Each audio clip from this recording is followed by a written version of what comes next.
Ensemble, ne cessons jamais d'apprendre. Je suis Gérard Pécou, président de Calimedia, agence digitale de solutions e-learning. Je vous accueille sur Never Stop Learning, un podcast qui vous fait rencontrer des acteurs de la formation entrepreneuriale et éducative d'aujourd'hui et de demain. Bonjour et bienvenue à tous nos auditeurs.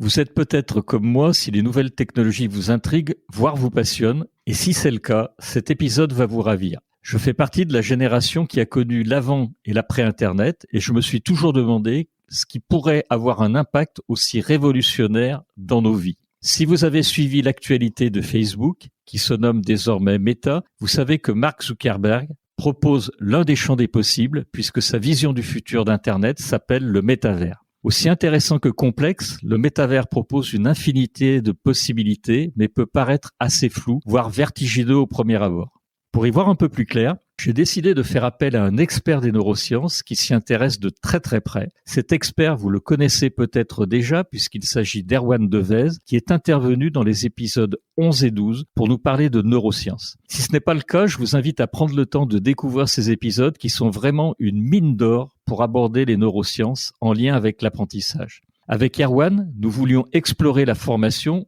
au travers du métavers, mais il semblait important d'introduire cette notion complexe en amont. Voilà pourquoi, lors de ce premier épisode, nous allons définir le métavers, ses enjeux ainsi que les opportunités. Et la formation fera l'objet d'un deuxième épisode qui sera, lui, disponible au mois de juin. Bonjour Erwan. Bonjour Gérard, bonjour à tous. Erwan, je t'ai déjà posé la question l'année dernière dans l'épisode 11, mais est-ce que tu pourrais te présenter en 2 mots pour ceux qui ne te connaissent pas encore ? Alors, je suis consultant en neuroleadership et en neuromanagement. Donc, très brièvement, bien, cela veut dire quoi? Ça veut dire que j'essaye d'adapter toute la connaissance fondamentale que nous avons du fonctionnement du cerveau dans les métiers de leader, de manager, quand on décide, quand on coopère, quand on motive, quand on innove. Bien, toutes ces fonctions ont des mécanismes sous-jacents, évidemment cérébraux, et donc j'essaye d'apporter cette connaissance pour mieux travailler. Et je suis également auteur conférencier, donc j'ai publié une demi-douzaine de livres sur le cerveau, qui est ma grande passion depuis une dizaine d'années. On mettra également dans le lien en dessous de l'épisode parce qu'il y a vraiment des ouvrages qui sont vraiment intéressants et très très pertinents. Donc on remettra tes ouvrages dans le lien. Alors, il y a ceux qui n'ont jamais entendu parler du métavers et ceux pour lesquels ce concept reste de nouveau très flou. Est-ce que tu pourrais nous expliquer en détail et très concrètement ce qu'est le métavers et même démarrer par comment on prononce ça?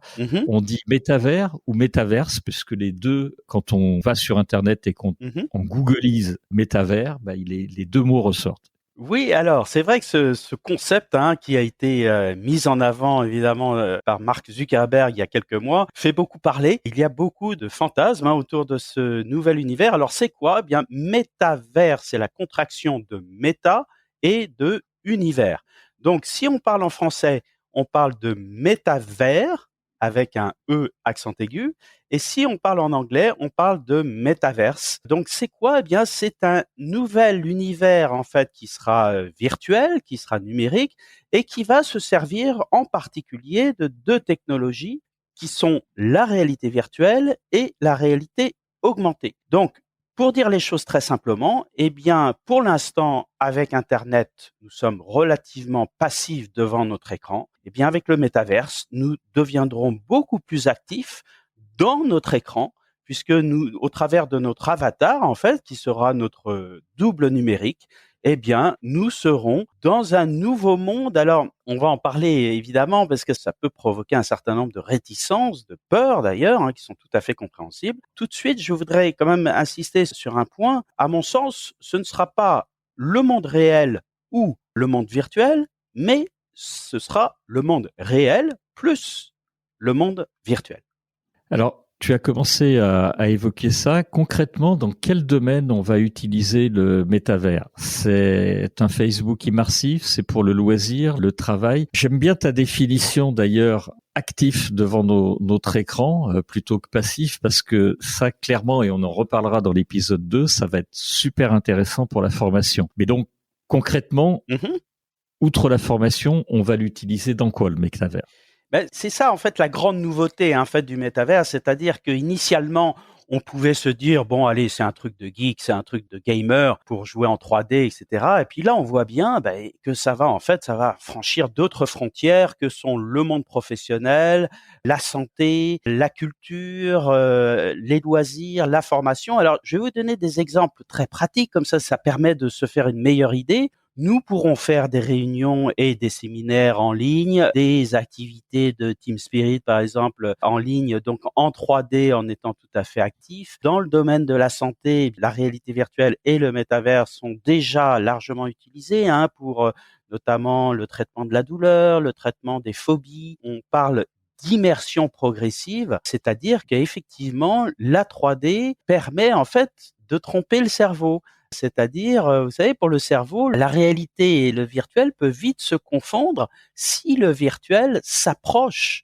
de la réalité en termes d'expérientiel, en termes de résolution, en termes, techniques. Donc les applications sont innombrables. Dès aujourd'hui, on peut aller visiter, des musées du monde entier, Oui. en réalité virtuelle. Alors le métavers, c'est pas seulement de la réalité virtuelle, hein, ce sera un environnement au sens large, c'est-à-dire sur lequel on va interagir, sur lequel on va socialiser, sur lequel on va apprendre, et cetera, et cetera. Donc ce sera une deuxième vie ou une vie parallèle qui, pourra se mettre en place. On consommera aussi évidemment sur le métaverse. Alors, déjà un certain nombre de marques, ont investi le champ du métaverse. Alors on pourra consommer de façon tout à fait réelle pour notre vie réelle et on pourra aussi consommer de façon virtuelle pour cette vie virtuelle. D'accord. Ça va très loin, effectivement, puisque je crois qu'on peut même jusqu'à les traiter les phobies, par exemple, dans cet univers-là, l'arachnophobie, par exemple. Oui, c'est un très bon exemple parce que, en fait, le fait d'être comme ça dans un univers, de réalité virtuelle et réalité augmentée, hein, faut pas oublier la réalité augmentée qui est aussi très importante, permet en fait de jouer sur ce que nous appelons donc l'immersion progressive. Alors c'est quoi? C'est que, par exemple, je reprends ton exemple de l'arachnophobie. Au lieu d'être, confronté comme ça à une araignée qui est à 1 mètre de soi et qui est pour le coup réelle, eh bien nous allons placer les patients qui souffrent de cette phobie qui est très invalidante dans un mode d'immersion progressive. C'est-à-dire que les araignées, au lieu d'être en réel à 20 centimètres de son nez, eh bien, elles seront à 2-3 mètres avec par exemple, avec des plexiglas qui, donc, donneront une indication au cerveau qu'il n'y a pas de danger immédiat. Et puis, progressivement, eh bien, par immersion progressive, on enlèvera les plexiglas, c'est-à-dire que finalement, on rapprochera le patient de sa phobie, en l'occurrence, pour reconfigurer en fait le cerveau par rapport donc à l'appréhension des araignées. Et c'est déjà utilisé en traitement phobique. Alors là, on parle de l'arachnophobie. On aurait pu parler de la peur de l'avion et d'autres phobies, Oui. la peur du vide, enfin toutes les phobies les plus connues. C'est déjà utilisé par un certain nombre de psy avec des résultats qui sont tout à fait intéressants. Alors, tu l'as déjà un tout petit peu évoqué. Quand on parle de métavers, on pense surtout à la réalité virtuelle et à la réalité augmentée. Quelle est la différence entre métavers et VR et est-ce que le métavers fait appel à d'autres technologies que la VR? Alors oui, alors la différence, la réalité virtuelle est un outil au service du métavers, c'est-à-dire c'est un outil qui sera utilisé pour que l'expérience globale du métaverse soit plus probante. Mais effectivement, il y a bien d'autres technologies. Alors il y a la réalité augmentée, évidemment, hein, qui est tout à fait intéressante. Et puis alors il y a d'autres aussi techniques. Je vais dire un mot du cerveau en fait dans tout cela, parce que vous savez, quand vous êtes confronté comme ça à un monde virtuel, le cerveau pourra être trompé entre guillemets, hein, après on va revenir au risque de manipulation, mais pourra être trompé entre guillemets si l'expérience sensorielle est tout à fait précise et multi. C'est-à-dire que si je fais appel au visuel simplement, ce sera un sens parmi les 5. Donc l'expérience sera déjà probante si la résolution est de qualité, etc. Mais enfin, elle sera quand même limitée. Si en revanche, je fais appel au visuel, à l'auditif, au tactile, à l'olfactif, eh bien là, nous allons avoir ce que nous appelons un retour sensoriel actif qui va être puissance 10 pour le cerveau. Et donc là, aujourd'hui, il y a par exemple tout un ensemble de startups qui travaillent sur ce que nous appelons l'haptique. Alors l'haptique, c'est quoi? C'est le toucher. Et donc il y a des gants haptique, donc pour reproduire la sensation du toucher. Donc vous n'êtes pas seulement avec un casque de réalité virtuelle sur la tête, mais vous êtes aussi avec un gant qui va reproduire l'expérience du toucher. Il y a même d'autres technologies qui sont en train de se développer sur des peaux artificielles. Donc là, non seulement c'est le gant avec la main, mais c'est l'entièreté du corps. Donc vous imaginez l'expérience sensorielle que ça pourra provoquer. Je vous donne un exemple précis. Par exemple, moi j'adore aller nager avec les poissons et les petites tortues en réalité virtuelle. C'est évident que si non seulement je porte un casque, mais j'ai aussi le ressenti tactile et puis pourquoi pas aussi les odeurs, bien là, mon cerveau, il aura toutes les chances de vivre cette expérience immersive de façon absolument extraordinaire. Et puis, un autre champ aussi de développement technologique, alors là, qui fait parler, et à juste titre, c'est tout ce que nous appelons les interfaces neuronales. C'est-à-dire, il n'y a plus d'intermédiaire entre le cerveau et la machine. On essaye de traduire, en fait, directement les stimuli du cerveau en direct pour répondre à la machine. Alors, les interfaces neuronales, elles sont déjà utilisées, développées depuis un paquet d'années, notamment dans l'univers de la santé et notamment dans l'univers du handicap.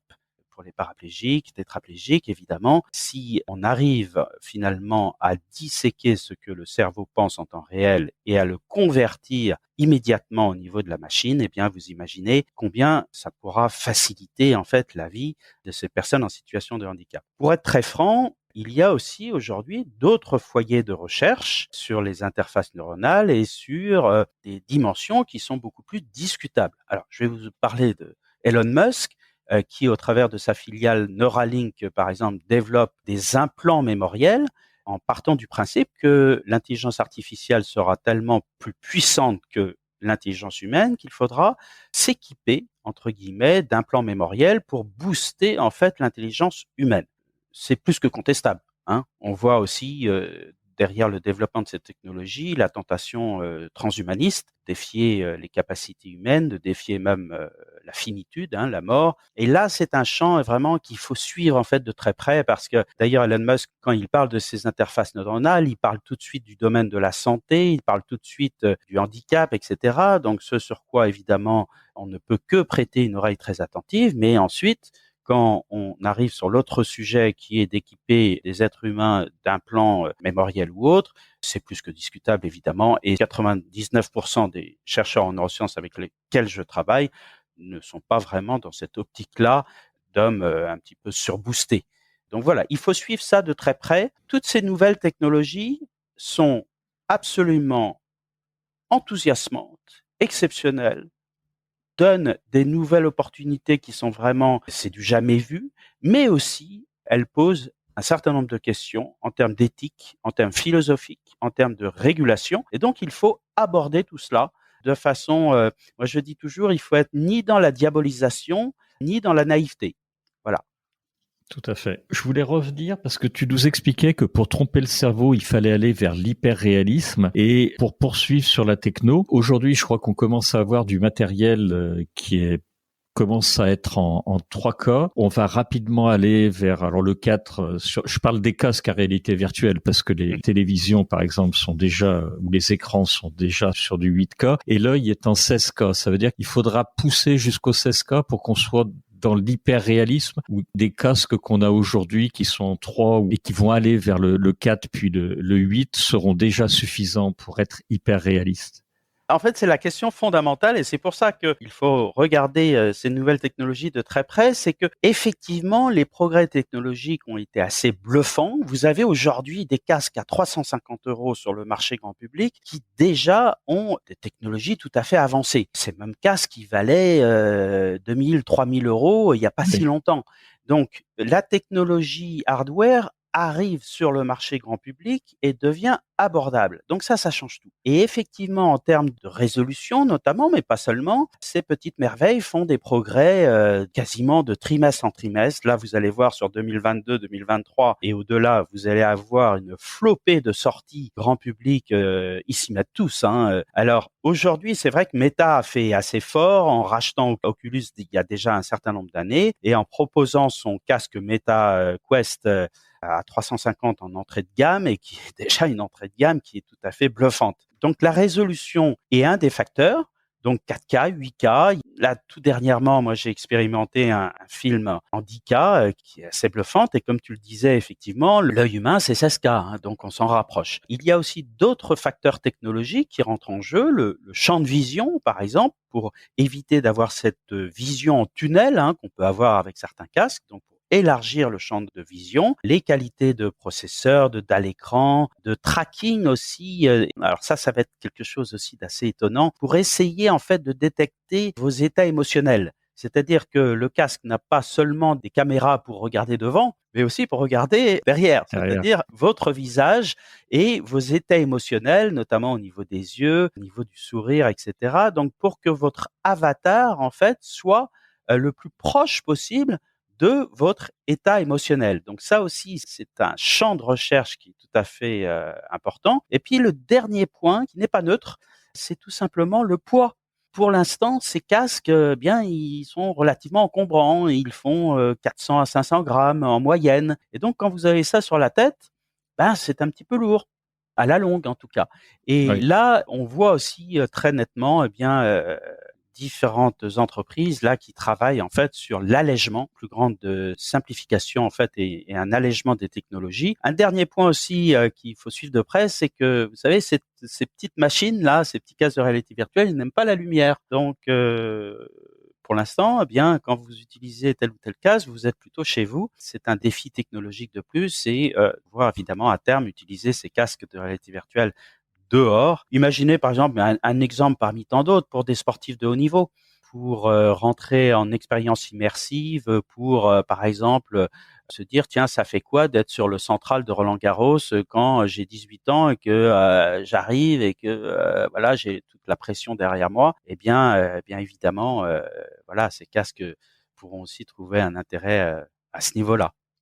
D'accord. Alors sur les émotions, j'avais juste un commentaire parce que effectivement, tu en as parlé, la lecture des états émotionnels complexes, ça sera également, mais on en parlera dans l'épisode 2, un vrai atout dans la formation. J'avais une question en plus, et pour clore le sujet, c'est que si on arrive à avoir vraiment des technos qui seront en 16K avec des capteurs haptiques, ça veut dire que notre cerveau, il sera totalement bluffé, qu'on sera incapable de faire la différence entre la réalité et le virtuel. On en sera vraiment là?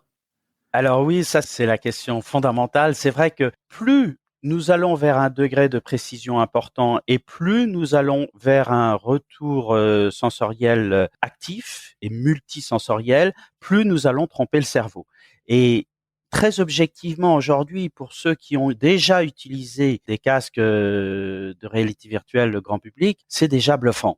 Déjà, on est saisi en fait par le degré de vraisemblance. Donc, c'est ce qui fait la différence avec l'ancien monde entre guillemets. Vous vous rappelez des différentes initiatives qui avaient été menées il y a déjà un petit moment sur le sujet. Eh bien, en fait, le cerveau, c'était un peu gaming, mais un peu enfantin. C'est-à-dire que les qualités de résolution étaient insuffisantes en fait pour tromper le cerveau. Donc, le cerveau, au bout d'un moment, il disait bon, bah, c'est bien gentil vos histoires de technologie là, mais j'y crois pas. Plus on va aller vers cet hyper-réalisme et cette lecture des états émotionnels, plus on va tromper le cerveau. Et encore une fois, c'est déjà bluffant aujourd'hui, ce le sera encore plus dans 1 an, dans 2 ans. Donc là, on n'est pas à se dire ah oui, peut-être que cette technologie sera prête dans 10 ans.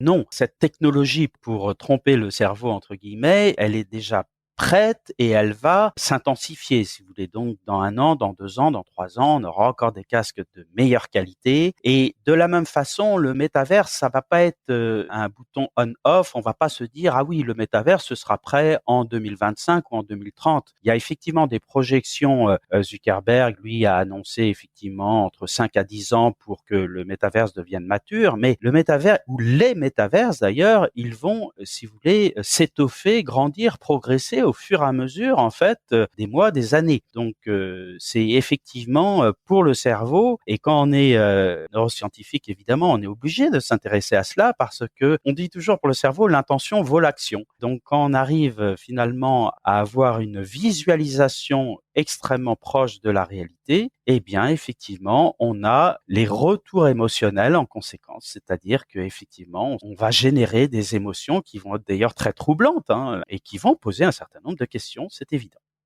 D'accord. En fait, tu faisais référence tout à l'heure, mais on va pas développer. Si on veut rester dans la zone de 30-40 minutes, j'imagine que tu faisais référence à Second Life, qui est arrivé il y a une vingtaine d'années, qui était un univers aussi virtuel avec la technologie de l'époque et qui a fait un flop. Les promesses étaient trop ambitieuses probablement pour l'époque. Et ça, le métaverse, donc on a aujourd'hui toute la techno et encore plus dans ce qui va arriver. On peut pas passer à côté. Il y a des applications positives. On en a parlé. Elles sont nombreuses. Mais je crois qu'il existe aussi des risques pour la santé. Notamment, il y a un risque très, très addictif de cette techno. Et on va retrouver notre amie la dopamine. Oui, parce que effectivement, comme je le disais tout à l'heure, on va être dans l'écran et on va être actif. Donc, l'expérience immersive sensorielle et émotionnelle va être puissance 10 par rapport à ce qu'on connaît aujourd'hui. Donc, ça veut dire que notre petit cerveau et notre striatum en particulier va être bombardé de dopamine puissance 10 par rapport à une expérience Internet lambda comme on en connaît depuis 20 ans. Donc, ça va être formidable. Donc, on va avoir vraiment des expériences émotionnelles qui vont être hors normes, mais avec le risque, évidemment, de devenir addict. Vous savez, les shoots de dopamine, c'est formidable parce que ça rehausse notre dimension, notre notion de plaisir, mais le risque addictif est toujours très présent et en particulier parce que plus vous allez en fait générer comme ça des shoots dopaminergiques au niveau de votre striatum, plus en fait ces neurones à dopamine deviennent un peu moins réactifs. Donc, il en faut toujours plus. En neuro, on parle d'habituation hédonique et c'est le fondement de toute addiction, c'est-à-dire qu'il faut toujours augmenter les doses pour avoir le même ressenti de plaisir. Donc là, va se poser un problème effectivement d'usage, de modération et en particulier pour les plus jeunes d'entre nous, dont le cerveau est en cours de maturation. Donc, c'est évident que si vous mettez des casques de réalité virtuelle sur la tête de nos tout petits sans aucun contrôle, eh bien, il va avoir un certain nombre de conséquences seront assez dramatiques. Mais tout comme d'ailleurs, quand vous mettez des tablettes devant des tout petits de 0,5 ans, les conséquences sont absolument dramatiques. Donc, il y a un problème d'usage, de modération. Il y aura aussi d'autres points de vigilance au niveau de la santé à regarder de près, en dehors de l'addiction, je précise, tout ce qui concerne la fatigue cognitive, la diminution de l'attention, donc perturbateurs attentionnels, tous les effets de cybersickness qu'on connaît déjà. En fait, c'est un peu comme le mal des transports.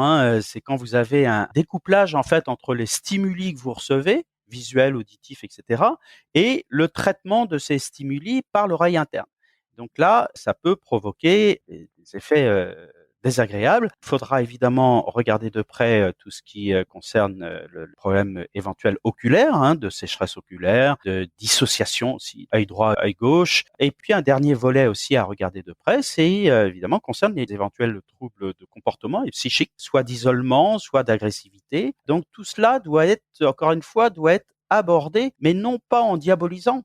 Je pense que ce serait contre-productif en étant justement tout le contraire, en allant vers la compréhension de cela, en allant vers une lecture intelligente de tout cela, et puis en pesant aussi en tant que citoyen, en tant que consommateur. Je vais vous donner un exemple précis, par exemple, pour reprendre la galaxie de Zuckerberg, Facebook.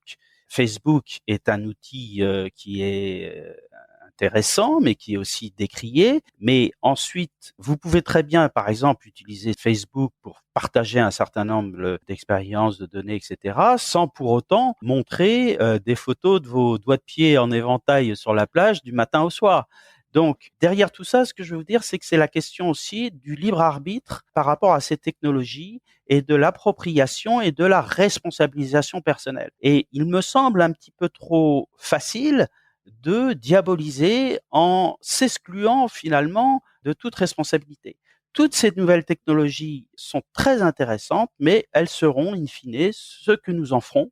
Et les problèmes de régulation aussi, moi je crois aussi beaucoup au pouvoir aussi bien des citoyens, des consommateurs, pour essayer de justement de peser sur ces usages.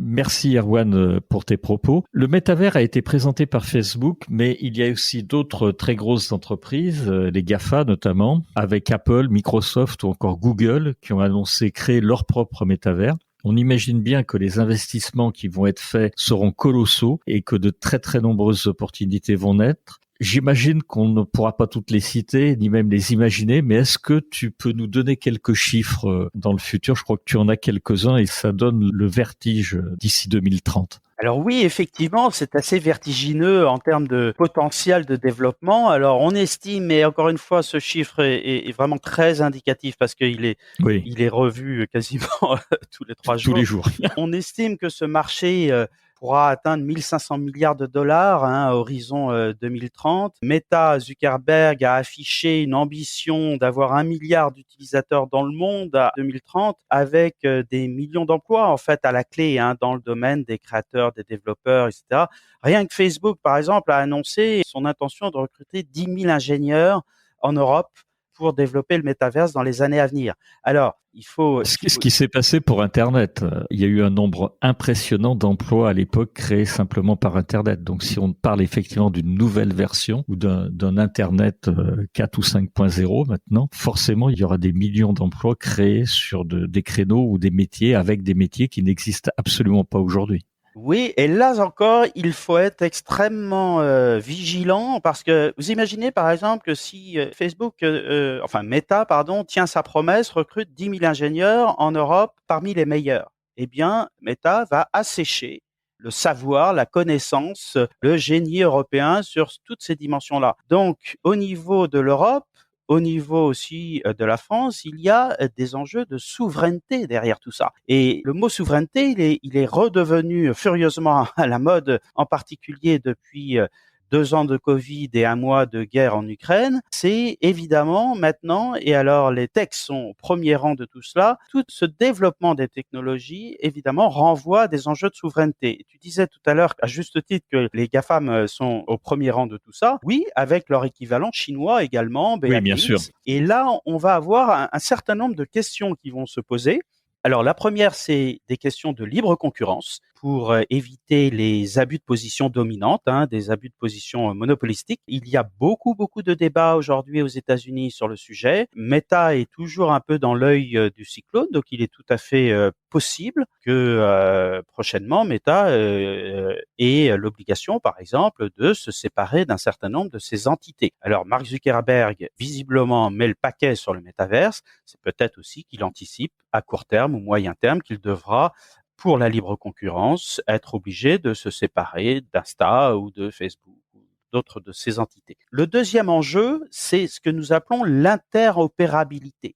Ça veut dire que est-ce que on pourra se balader d'un métaverse à l'autre de façon libre avec son avatar et que tous ces métavers seront finalement interopérables l'un à l'autre, c'est-à-dire qu'en fait on circulera d'une plateforme à l'autre sans à chaque fois tout devoir racheter, rééquiper, etc. Vous voyez tout de suite les enjeux colossaux au niveau évidemment business et au niveau leadership qui se posent derrière cette question de l'interopérabilité. Le troisième enjeu, c'est l'enjeu de la protection des données, évidemment. Oui. Votre avatar va laisser d'innombrables données personnelles, professionnelles derrière vos passages sur tel ou tel métaverse. Donc ça, c'est vraiment un enjeu démocratique majeur. Et puis le dernier point, eh bien, c'est le respect des personnes, évidemment, et l'anonymation. Alors pour l'instant, effectivement, l'anonymat est de règle sur un certain nombre de réseaux sociaux. C'est très Oui. difficile de lever l'anonymat, même en cas de dysfonctionnement évident. Vous avez peut-être vu qu'il y a quelques semaines, il y a déjà eu un premier dépôt de plainte en fait pour harcèlement dans le monde virtuel. Alors ça peut faire sourire, mais une fois que vous avez mis un casque de réalité virtuelle sur la tête et que vous êtes allé vous promener dans ces univers, vous comprenez tout à fait pourquoi les risques sont là d'harcèlement. Vous savez, déjà sur des plateformes comme Insta, Oui. vous avez des harcèlements numériques qui font beaucoup de mal et qui font beaucoup de victimes, notamment parmi les plus jeunes et notamment parmi nos jeunes adolescents. Vous imaginez que on puisse avoir aussi de telles formes de harcèlement, mais cette fois-ci, vous êtes en réel, en 3D, et vous interagissez vraiment de façon très active, bien évidemment que les risques seront là. Donc là, nous avons des vrais enjeux de régulation. Je veux dire, à titre personnel, moi, je suis évidemment pour une levée totale de l'anonymat. Ce qui est interdit dans le monde réel devrait être interdit dans le monde virtuel, que ce soit sur les réseaux sociaux, que ce soit dans le métaverse ou autre. Voilà, ce sont des enjeux en fait humains, humanistes, démocratiques qui sont absolument essentiels si on ne veut pas aller dans un monde totalement dystopique et qui va effrayer la Terre entière. Alors, on va arriver à la dernière question. L'intérêt pour les entreprises lambda de tout ça, qui ne seront pas directement concernées par le développement de contenu ou de matériel en rapport avec le métavers, comment elles vont pouvoir bénéficier de cette révolution métavers? Et en fait, progressivement, je pense que quasiment toutes les entreprises seront intéressées au métaverse et auront intérêt à s'y mettre. Alors déjà, l'évidence, notre monde du travail, il est en train de se transformer de façon Oui. radicale avec une hybridation présentielle-distancielle de plus en plus importante. Pour l'instant, on fait ce qu'on peut avec des technologies, je vais pas citer, telle ou telle visio plus qu'une autre, mais enfin bon, ça reste évidemment relativement basique. Dans l'organisation du travail, des réunions de travail, des séminaires de travail, et bien évidemment là, le métavers va prendre toute son envergure, si j'ose dire. Moi, pour ma part, je pense qu'en fait, équiper ses collaborateurs d'un casque de réalité virtuelle sera aussi courant que équiper ses collaborateurs aujourd'hui de smartphones ou d'ordinateurs portables, parce que, bien évidemment, ça permettra en fait de travailler de façon plus ludique, plus hybride, plus efficace. Donc là, rien que pour cet angle-là, ce sera intéressant. Et puis, eh bien, en termes d'immersion, en termes de simulation, évidemment, il y aura tout un ensemble en fait de métiers qui seront intéressés par le métavers. Je pourrais citer 1000 exemples, mais dans l'architecture, dans la décoration intérieure, dans l'immobilier, eh bien, vous imaginez bien évidemment que si vous pouvez proposer à vos clients des expériences immersives à 360 degrés en 3 dimensions qui sont tout à fait conformes à ce que le client pourra avoir une fois les travaux finis, bien évidemment, ce sera tout à fait intéressant. Dans le domaine du tourisme, par le biais de visites virtuelles de lieux touristiques ou de resort hôtels, dans le domaine du loisir, par des expériences immersives, des concerts en 3D, etc. Dans le domaine de la culture, dans le domaine de l'enseignement. Imaginez dans nos classes, par exemple, avoir des reconstitutions historiques en 3D. Vous n'aurez plus simplement un film comme ça que vous allez regarder de loin sur tel ou tel épisode historique, mais vous allez le vivre. Vous allez être au cœur de l'événement. Donc évidemment, ce sont des développements vertigineux, des expériences en laboratoire virtuel, et puis sans parler évidemment de toutes les applications dans le domaine de la santé qui vont être exceptionnelles, notamment en termes de formation, pouvoir opérer en 3D 360, s'entraîner à opérer. Bien évidemment, on sera très très loin des slides ou des présentations PowerPoint que nous avons au jour d'aujourd'hui. Je veux dire, c'est évident que les champs d'application sont Clair. vertigineux, illimités. Un dernier mot aussi. J'ai cité cette question-là tout à l'heure, mais pour les personnes en situation de handicap, évidemment que pouvoir avoir la chance de se plonger dans des expériences immersives qui leur étaient interdites, et bien évidemment que ça va permettre en fait vraiment de vivre des choses tout à fait exceptionnelles. Donc en résumé, des champs d'application extrêmement vastes, des perspectives qui sont tout à fait intéressantes, voire enthousiasmantes d'un côté. De l'autre côté, des risques associés, une nécessité d'une bien meilleure régulation et mondiale, et c'est ça qui va être compliqué, parce que évidemment, si nous sommes les seuls en Europe à adopter des codes d'éthique et que partout dans le monde, tout le monde s'en fiche, évidemment que on sera très vite débordé. Mais cette nécessité de régulation, c'est une priorité. Donc, il faut aborder toute cette question-là. Moi, je pense vraiment très sincèrement, il faut l'aborder avec curiosité intellectuelle, avec envie. Encore une fois, ce ne sera pas le monde réel contre le monde virtuel ou le monde réel ou le monde virtuel. Ce sera le monde réel et le monde virtuel. Donc, ça va donner aussi un certain nombre de couleurs à notre monde réel. On va pouvoir faire des choses que nous n'aurions jamais faites. Donc, c'est vraiment ainsi, à mon sens, qu'il faut en fait voir ce nouveau monde qui arrive. En aucun cas penser que le métaverse va remplacer le monde réel, mais se dire que il pourra l'enrichir, il pourra lui donner de nouvelles couleurs, et tout ça est quand même assez enthousiasmant. c'est la bonne transition pour clore cet épisode, nous donner des conseils pour s'initier au métavers. Est-ce que tu as des conseils à nous donner au niveau du matériel à acquérir, de la lecture, de quelques livres, ouvrages intéressants sur le sujet ou de ressources que l'on peut trouver en ligne pour que nos auditeurs puissent en savoir encore plus? Et tu nous as donné beaucoup de clés aujourd'hui. Alors, oui, le premier conseil, peut-être le seul conseil utile aujourd'hui, c'est de tester. Mettez un casque de réalité virtuelle sur votre tête et explorez toutes ces dimensions. Souvent aussi, les peurs jaillissent d'une méconnaissance. Moi, j'interviens beaucoup sur le sujet et en général, quand je vois des gens qui sont très réfractaires, je leur pose une seule question. Je leur dis, mais est-ce que vous avez déjà testé? Alors, avant de tester le métaverse en soi, je leur demande déjà, est-ce que vous avez testé ces nouvelles technologies de réalité virtuelle, de réalité augmentée, etc. Et en général, on voit que ces peurs naissent aussi de la méconnaissance. Donc, testez ces casques. On a la chance aujourd'hui d'avoir grosso modo, dans le domaine du grand public, les casques vont de 300 à 2000, 3000 euros. Alors évidemment, 2000, 3000 euros, déjà, on n'est plus dans des prix très abordables. Mais on a encore une fois, à 300, 400 euros, on a des produits qui sont de grande qualité. Donc, il s'agit dans un premier temps, de tester tout cela. Deuxièmement, de regarder, alors dans la presse, pas seulement chez nous, mais pour ceux qui parlent l'anglais aussi, d'aller faire une petite veille en fait sur ce qui se dit autour du métaverse, mais d'essayer d'avoir une approche, encore une fois, presque une approche de chercheur par rapport à tout ça, et de ne pas tomber dans ce qu'on appelle parfois la pensée paresseuse, c'est-à-dire de se dire oh oui, bon, de toute façon tout ça c'est n'importe quoi, c'est complètement débile, c'est complètement non. Essayez de décrypter un peu tout ça et donc de diversifier les sources d'informations. C'est tout aussi intéressant, par exemple, de regarder ce que pensent les neuroscientifiques de tout ça, les philosophes de tout cela, les techs, les gamers, etc. Moi, je fais une pige assez complète. Je vais sur aussi un certain nombre de sites qui sont plus réservés vraiment au gaming et aux geeks, et qui sont tout à fait intéressants parce qu'eux, ils ont l'antériorité. Ça fait déjà bien des années qu'ils sont sur ce domaine-là. Et ils s'ouvrent aussi, ils ont bien compris en fait que le gaming, pour ceux qui aiment, c'est très bien, mais ils ont bien compris que cette technologie allait aller très largement au-delà. Donc voilà, il y a beaucoup de choses à regarder, à étudier. Un dernier conseil peut-être pour vos enfants. C'est un domaine qui va énormément se développer, qui va énormément recruter. Donc aujourd'hui, quand on se pose 1000 questions sur le choix d'études, par exemple, pour ses enfants, bien c'est évident que tout ce qui est autour de la tech, de la digitalisation, du développement comme ça de ces technologies de réalité virtuelle, de réalité augmentée, au-delà de métaverse, c'est extrêmement intéressant à suivre et c'est évidemment l'avenir.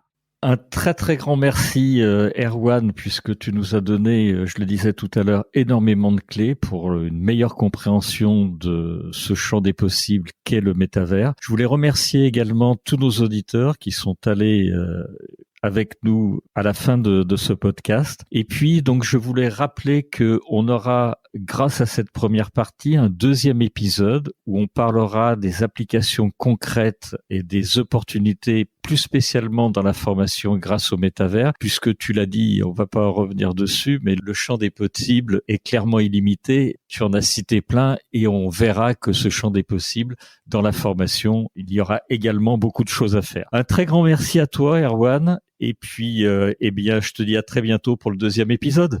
Merci infiniment Gérard et merci à tous les amis de Calimedia et bravo pour tout ce que vous faites et surtout pour la façon dont vous appréhendez tout ça qui me semble à la fois intelligente et ouverte. Et on a besoin d'intelligence et d'ouverture. C'est un très beau compliment que tu nous fais, Erwan. Un très grand merci et à très vite. Au revoir. Merci à tous.